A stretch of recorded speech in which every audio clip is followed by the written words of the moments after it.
జై సోమనాథ్. నైటు అక్కడ temple view చూపిద్దామంటే చాలా ఇబ్బంది అయింది. అంత దూరంలో నుండి నైట్ విజన్ అంత సరిగ్గా రాలేదు. సో నేనేం చేసిన అంటే మార్నింగ్ దర్శనం అయిపోగానే అక్కడ నుంచి భక్తులు వస్తున్నారు, కొంచెం వీడియో తీద్దామంటే అందరు జనాలు తలలో అవి కనబడుతుందని చెప్పేసి కొంచెం లెఫ్ట్ సైడ్ పోవాలి.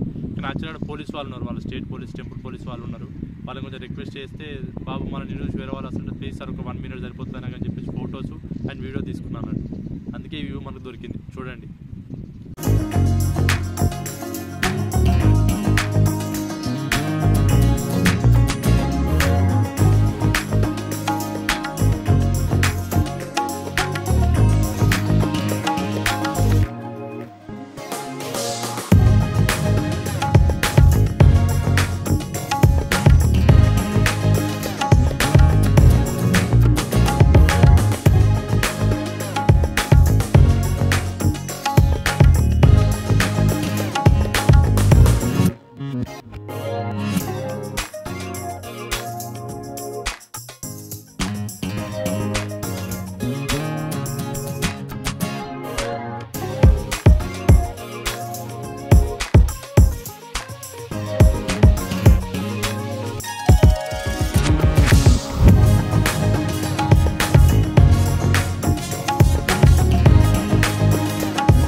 టెంపుల్ హిస్టరీ తెలియని వాళ్ళు కింద డిస్క్రిప్షన్లో చూడండి, బడ్జెట్ డీటెయిల్స్ కూడా కింద డిస్క్రిప్షన్లో ఉంటాయి, చూడండి.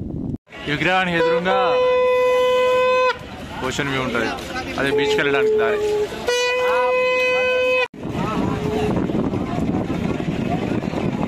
లోపల ఎంట్రీకి జస్ట్ 5 rupees per person. ఇది బీచ్ వ్యూ చూడడానికి పోయే రోడ్ అన్నట్టు.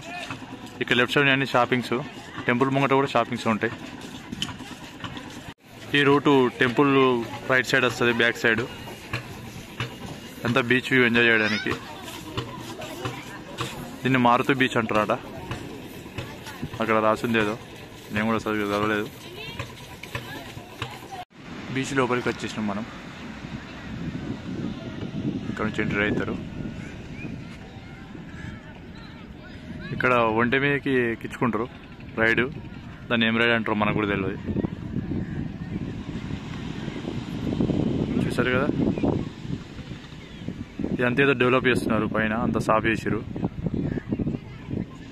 మనం ఇప్పుడు ఆ టెంపుల్ దగ్గరికి వెళ్ళి ఆ వ్యూ చూడాలి, దగ్గరికి వెళ్ళి ఆ బాణస్తంభం ఉంటుంది అది చూడాలి. Per head 100 rupees only. గుర్రం రైడ్ కూడా ఉంది. కితనే కా యే? 100 rupees ఓన్లీ.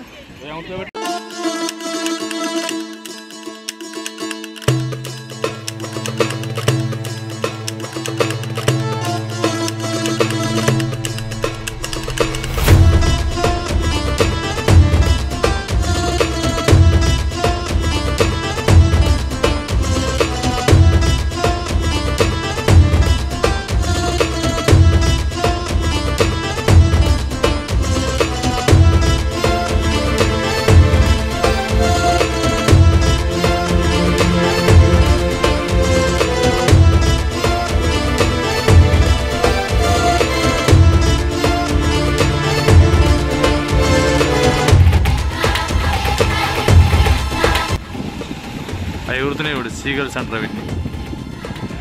ఫ్రెండ్స్ తోటి వచ్చినట్టు ఎంజాయ్ చేస్తారు. బాగుంది వ్యూ, కామెంట్లో చెప్పండి.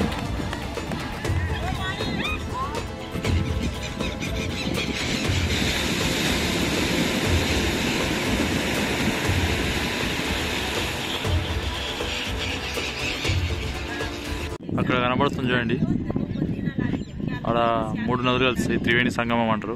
అది త్రివేణి సంగమం యొక్క చెక్ డ్యామ్. అలాగేంచి ఇలా కలుస్తారట, నది ముఖద్వారం లెక్క అన్నట్టు ఇదంతా. ఇక్కడ ఈ అరేబియన్ సీ ఇలా కలుస్తుంది నది. అండ్ ఇక్కడే ఒక త్రివేణి సంగమం ఉంటుంది, హిరణ్ కపిల సరస్వతి అని. అక్కడ చెక్ డ్యామ్ లాగా ఉంటుంది, అదొక బాగుంటుంది. ఇంకోటి విభరంజన్ స్వామి టెంపుల్ అని ఉంటుంది. అలాగే పాండవ గుహ అని ఉంటుంది, ఇది కూడా చాలా బాగుంటుంది. అంటే పాండవులు అక్కడ నివసించినట్టు చరిత్ర చెప్తుంది అన్నట్టు. ఇదే కాకుండా బాలికా తీర్థ అని శ్రీకృష్ణుడు తన దేహాన్ని వదిలిన ప్రాణం, అంటే జర అనే వేటగాడు శ్రీకృష్ణుడికి జింక అనుకొని చెప్పేసి బాణం ఇస్తున్నాడు అన్నట్టు. ఆ బాణమే శ్రీకృష్ణుడి కాలు తగిలి తర్వాత ఆయన అక్కడనే తన దేహాష్ణుడి రూపం ఉంటుంది కదా, అది వదిలేసిపోతారు అన్నట్టు, ఇంకొక రూపం చేంజ్ చేయాలి కదా. సో అట్లా ఇక్కడ వేసిరు కదా, ఇదంతా ఏదో డెవలప్ చేస్తారు సంథింగ్. ఇంకో 1-2 years చేంజ్ అవుతుంది అనుకుంటా. ఇదే బాణస్తంభం అంటాం కదా మనం, ఇదే. ఇక్కడ నుంచి దక్షిణ ధ్రువం వరకు ఎటువంటి భూమి ఉండదు. భూమి అంటే మొత్తానికి ఉండదని కాదు, జస్ట్ ఎటువంటి ఆటంకాలు అన్నట్టు. పడవ మీద పోయినా కానీ ఎటువంటి అడ్డంకులు రావు. అహల్యాబాయి హోల్కర్ కట్టించింది ఈ గుడి. అప్పుడు ధ్వంసం అయినప్పుడు మళ్ళీ ఆమెనే కట్టించింది అన్నట్టు. జ్యోతిర్లింగం దర్శనం అయిపోయింది. ఇప్పుడు అహల్యాబాయి హోల్కర్ నిర్మించినటువంటి ఆ గుడి దర్శనం కూడా అయిపోయింది. నెక్స్ట్ బాల్కా తీరుతున్నది. టైం లేదు మనకు, 10కే చెక్అవుట్ అవ్వాలి కాబట్టి మనం బ్యాగ్ సీట్ల లగేజ్ తీసుకొని వెళ్ళిపోదాం. అంటే బాల్కా తీరు తీసుకొని బస్సు తీసుకొని ద్వారకా వెళ్ళిపోవాలి. Morning breakfast poha.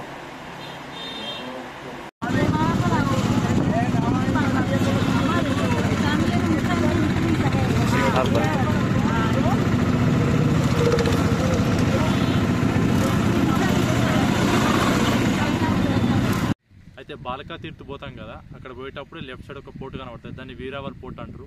ఇది ఒక ఫిషింగ్ హార్బర్ అన్నట్టు. ఫిషింగ్ ఎక్కువ ఫిషెస్ ఇక్కడ నుంచి ఎక్స్పోర్ట్ చేస్తారంట గుజరాత్ తరఫున. వాళ్ళు తినరు, గుజరాత్ ఎవరు తినరు, కానీ ఎక్స్పోర్ట్ బాగా చేస్తారంట.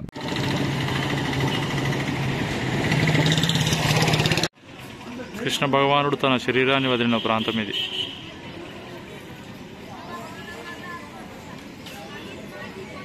దర్శనం చేసుకొని వద్దాం.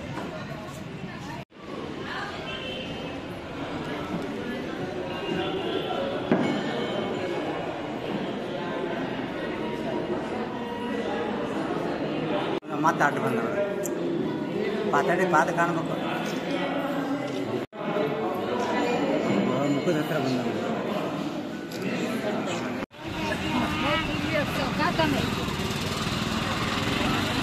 ఇదే మీరు చూస్తున్నది త్రివేణి సంగమం అన్నట్టు. ఈ త్రివేణి సంగమం దగ్గర ఇట్లా సీగల్స్ కూడా మంచిగా వస్తాయి అన్నట్టు. వ్యూ బాగుంటుంది. పక్కన టెంపుల్ కూడా ఉంటుంది. ఇంకోటి వచ్చేసి ఇది పాండవ గుహ. ఇది చాలా దూరం ఉంటుంది, ఇక్కడ నుంచి ఒక 2 kilometers దూరంలో ఉంటుంది. ఇంకోటి చెప్పడం మర్చిపోయా, సోమనాథ్ నుంచి జస్ట్ 80 kilometers వెళ్తే యూనియన్ టెరిటరీ అంటారు కదా, ఆ ప్లేస్ ఉంటుంది. డయ్యూ డ్యామ్ అని మనం చదువుకున్నాం కదా చిన్నప్పుడు బుక్లలో. ఆ డ్యూ అక్కడనే ఉంటుంది. మీకు కొంచెం ఎక్కువ టైం ఉంటే అక్కడికి పోయి మీరు ఎంజాయ్ చేయాలనుకుంటే చేయొచ్చు. ఎందుకంటే గుజరాత్ అనేది డ్రై స్టేట్ కదా, కొంచెం అలవాటు ఉన్న వాళ్ళు ఆ డయ్యూకి వెళ్ళి అట్లా బీచ్ అందాలు చూసుకుంటూ డ్రింక్ చేయొచ్చు. ఇంకా మీరు ఏమైనా చేయాలనుకుంటే చేసుకోవచ్చు. యాక్చువల్లీ చెప్పాలంటే ఇది ఇలా చెప్పకూడదు, కానీ మీకు అట్లా చెప్పేస్తున్నారు అన్నట్టు. చూశారు కదా, ఈ సోమనాథ్ ట్రిప్ వచ్చేసి మనకు జర్నీకే 2 days పోతుంది. మనం అక్కడ ఒక్క రోజులో ఎక్స్ప్లోర్ చేయొచ్చు. ఖర్చు వచ్చేసి నాకైతే 3500 to 4000 ఖర్చు వచ్చింది. మీరు ఇద్దరు ఫ్రెండ్స్ కలిసి వెళ్తే ఇద్దరు కలిసి 6000లో బడ్జెట్ కంప్లీట్ చేసుకొని రావచ్చు. ఈ వీడియో నచ్చినట్టయితే లైక్ చేయండి, షేర్ చేయండి, సబ్స్క్రైబ్ చేయండి, కామెంట్ చేయండి. ఇంతటితో సోమనాథ్ దర్శనం పూర్తి అయిపోయింది. సోమనాథ్లో ఉన్న ప్లేస్లు కూడా మనం కవర్ చేసినాం. బాయ్.